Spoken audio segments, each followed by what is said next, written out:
Nova Manhã. Conexão Brasília com Diego Amorim. E aqui é assim, a gente encomenda, a encomenda chega bonitinha, embrulhadinha. Ontem ficamos devendo aqui para os nossos ouvintes. O Diego até começou a dar um spoiler do assunto de hoje, mas é hoje que ele vai concluir a ideia e seguir aí com a ideia, comentando. Afinal, ainda seguindo na linha, porque a terceira via não emplacou, hoje o Diego vai falar por que a candidatura do Ciro Gomes ao Planalto, já pela quarta vez, não se colocou como essa chamada terceira via. Diego, bom dia para você. Bom dia, Mauro, mais uma vez. Bom dia, Michele. Bom dia, ouvintes. É a quarta vez que o Ciro Gomes tenta chegar ao Palácio do Planalto. Ele tentou em 98, em 2002, na última eleição, 2018, e agora, aos 64 anos de idade, Ciro Gomes busca pela quarta vez chegar à presidência da República. Ele que já foi deputado estadual e federal, prefeito de Fortaleza, governador do Ceará, ministro da Fazenda de Itamar Franco e ministro da Integração Nacional de Lula. O Ciro já passou por vários partidos, ele não esteve sempre no PDT, não. Já passou pelo PMDB, pelo PSDB, pelo PSB de bola e desde 2015 está no seu atual partido, o PDT.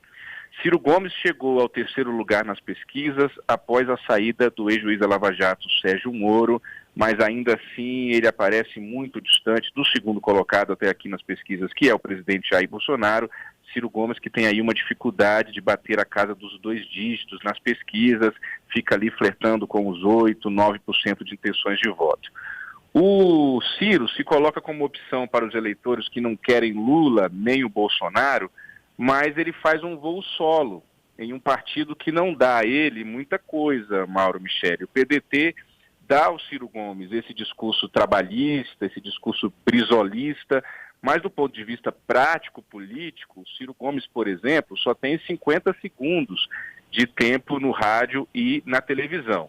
Para tentar alavancar a sua candidatura neste ano de 2022, ele contratou o marqueteiro João Santana, aquele ex-petista que foi alvo da Lava Jato, e o Ciro tem feito um trabalho, digamos assim, diferenciado nas redes sociais em comparação com os outros candidatos. Ele tem tentado explorar as redes sociais ao máximo para dizer, entre outras coisas, que ele é o único candidato que tem um projeto para o país. Recentemente, antes do registro das candidaturas, ele admitiu que estava conversando com a turma da então chamada Terceira Via, do Centro Democrático. Mas tinham alguns problemas, tinham alguns empecilhos nessas conversas. Primeiro, quando o Moro estava na Terceira Via ainda, quando o Moro saiu, antes dele sair da disputa para a presidência da República, como é que você coloca para conversar o Ciro Gomes, que é um anti-lavajatista, que é um crítico da Lava Jato, para fazer uma aliança com o Sérgio Moro? Ali não dava, era água e óleo. Se bem que a gente tem nesse país alguns exemplos de água e óleo que estão juntos aí. Lula e Geraldo Alckmin estão juntos. Mas naquele caso, Ciro Gomes e Sérgio Moro não deu certo. Depois pensou-se, então vamos juntar o Ciro Gomes com a Simone Tebet, do MDB. E nos bastidores eu ouvi que não dava também. Por quê? Por conta da questão econômica. O Ciro Gomes tem um projeto econômico muito marcado, muito definido e mais à esquerda do ponto de vista do espectro político. Ficaria difícil atrair ali alguns dos partidos do centro. E mais uma vez o Ciro Gomes acabou sendo pressionado nessa pré-campanha para desistir da disputa, porque no entender dos petistas, ele saindo facilitaria uma eventual vitória do Lula no primeiro turno. Isso não aconteceu. Ciro Gomes, assim como prometido por ele e pelas lideranças de seu partido PDT, registrou a candidatura no TSE no tempo hábil, e o Ciro nega com veemência qualquer possibilidade de apoio a Lula em eventual segundo turno entre Lula e Bolsonaro. E o Ciro diz também, Mauro, Michele, que não vai fazer parte de um eventual governo Lula. Aí os petistas dizem, mas ninguém convidou você, por que você está dizendo que você não vai fazer parte? A gente não quer você também aqui. Lembrando que o Carlos Lupe foi ministro nos governos petistas, ministro do Trabalho.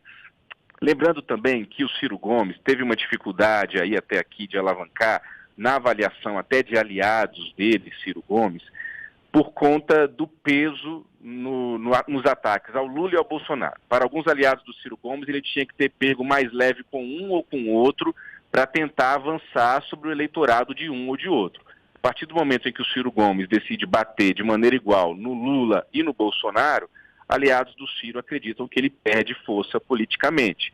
Lembrando que o Ciro já chamou o Lula de ladrão e bandido e chama Bolsonaro, por exemplo, de Beelzebub ignorante. E na cabeça do Ciro Gomes, os dois, Lula e Bolsonaro, são populistas e demagogos que querem enganar o Brasil. Em off, para finalizar, em off no jornalismo é quando a gente conversa com a pessoa, ela tem a liberdade de dizer o que ela pensa, sem o compromisso de eu dizer aqui quem foi que falou, para ela ficar mais à vontade. Eu conversei ontem com um político do Ceará, que é do grupo que apoia Ciro Gomes, e perguntei justamente isso. Por que o Ciro Gomes não deslancha e por que o Ciro Gomes não é considerado terceira via? Por que ele não se apresenta como algum candidato do centro? Me disseram o seguinte, esse político do Ceará, ele não é terceira via porque ele mesmo tratou de se isolar e se excluir. Ciro é refém da sua própria personalidade, de querer ser protagonista de tudo.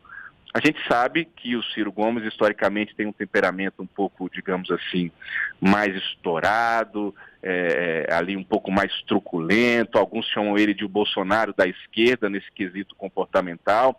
Ele se defende dizendo que quando ocupa cargos públicos não protagoniza nenhum tipo de situação como essa, que essas situações são quando ele está fora de mandatos e que ninguém tem sangue de barata, aquela coisa toda.